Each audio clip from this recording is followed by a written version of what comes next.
positive track record, it's really hard to find lending. Well, that's really interesting. Sounds great, especially the whole thing about bringing down extra jobs to Ogden. That kind of leads into my next question. I mean, America's in this economic crisis, we can call it, and Utah's filling the squeeze. More locally here in Ogden, I just wanted to know, how is Ogden's economic status in comparison to other cities around here in Utah? There are kind of two different economic components of Ogden.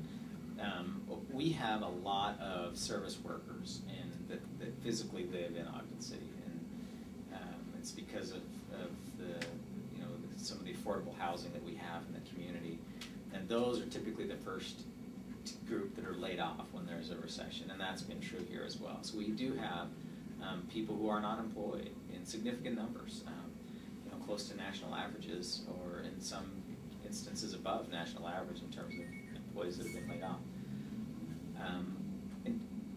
The overall economy, the fundamentals of Ogden's economy are very, very strong in terms of we have not seen massive layoffs like most other communities have. We've had some, but they've been fairly mild. We've seen some addition, some jobs that are coming to the community. We continue to recruit companies here to Ogden. We've had some success in companies telling us they're going to move here. We're hoping for announcements here in the next 30 days or so of additional jobs will move to our community. So the things you look toward in terms of, is development moving forward? Is your population growing? Are you adding higher paying jobs? The answer to all those are yes. So we're in a good shape. We're positioned well kind of for the next wave of what we anticipate, a next wave of prosperity in the future. And I think we're well positioned to capture that as well. Well, good. That's uplifting to hear. It's good to hear, because I know I have many friends, and family members that have been affected by that. So it's good to know that, we're not just staying still, and we're actually reaching up to get something higher, something better for Ogden. We are different than every other city that I'm aware of, in that we don't just sit here and answer the phone when businesses, which is what happens everywhere else, when a company moves to your town, it's because they called you and said, hey, I'm interested in moving there, and then you say, great, and you show them around. We do that as well, obviously, but we are actively going out and soliciting companies, retail as well as business. Our primary focus is on the high-paying jobs. We go after the office jobs, high-tech, the outdoor, obviously the outdoor sporting goods companies. That's where we focus our attention, because we think all other good economic things happen as a result of having those high-paying jobs. Well, good, good. On a lighter note, something off of the economy, something to kind of help people forget about their troubles right now. I know there's lots of festivities and events planned for the month of July. Is there anyone in particular that you yourself is very excited to attend? Yeah, I love Pioneer Days, and just coming up. The whole week of the 24th there's just such a variety of great activities for the family and things that we enjoy, and our family traditions for us. Going to the rodeo is something that we really look forward to and enjoy. The queen competitions for this rodeo.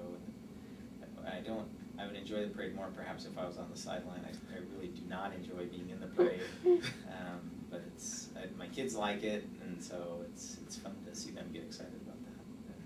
Well, good. I know Pioneer Days is an important part around here in Utah, and sometimes it's more celebrated than the 4th of July, and I know it's always a fun thing. Now, before we go, on behalf of the Ogden Insider, we'd like to present the Mayor Godfrey here with this painting. Now, this painting is a caricature of the mayor with lots of symbolisms in it. For example, here's the fat cat down here for Fat Cat's Bowling. There's a tidal wave for the flow rider. You got the eye fly here in his hand, and the scepter's like one of those, the little scepters in illuminations. The illuminations, there's the word for it. Plus he's got the crown of the megaplex on there. There's lots of little fun things in here. The more you look at it, the more little things, you kind of pick out. And it's very clever. It's just kind of fun. It was actually painted by Chris Wilson, who you gave an award to last year. Yes, in 2008. Very talented person. Yeah, she's a local artist. She's great. I mean, this is beautiful. We like to present this to you, Well, Mayor thank Godfrey. you. That's very kind. We want to make it clear to everybody that I didn't ask for this, and And it's not an attempt to promote myself as the Pope or the King at all, as some would portray. More of a Wizard of Ogden, I should Maybe say. so. Now, every person in Ogden can have a copy of this painting. It's actually on the cover of our first issue that's coming out later on this month. You can pick up it's a free publication. You can pick it up in local businesses around here. Also, it'll be going out to some homes. If you want to, you can visit our website at www.theogdeninsider.com. There you can find some articles on local artists, musicians, also some very well-written articles on businesses and goings-on here in the Ogden community. It also has a classified section on there, and if you want this delivered to your home, you can sign up on the actual website, and we can send it to your house. Once again, I'd like to just encourage everyone to go out there. We also have a Facebook page and the group page. I Spy presents the Ogden Insider. And Mayor Godfrey, just thank you for taking time out of your day. It was a pleasure. It was an honor to be able to sit down with you. You too. Thank you. We just want to say thank you for all you've done for Ogden. Oh, it's nice of you. Appreciate that. Thank you.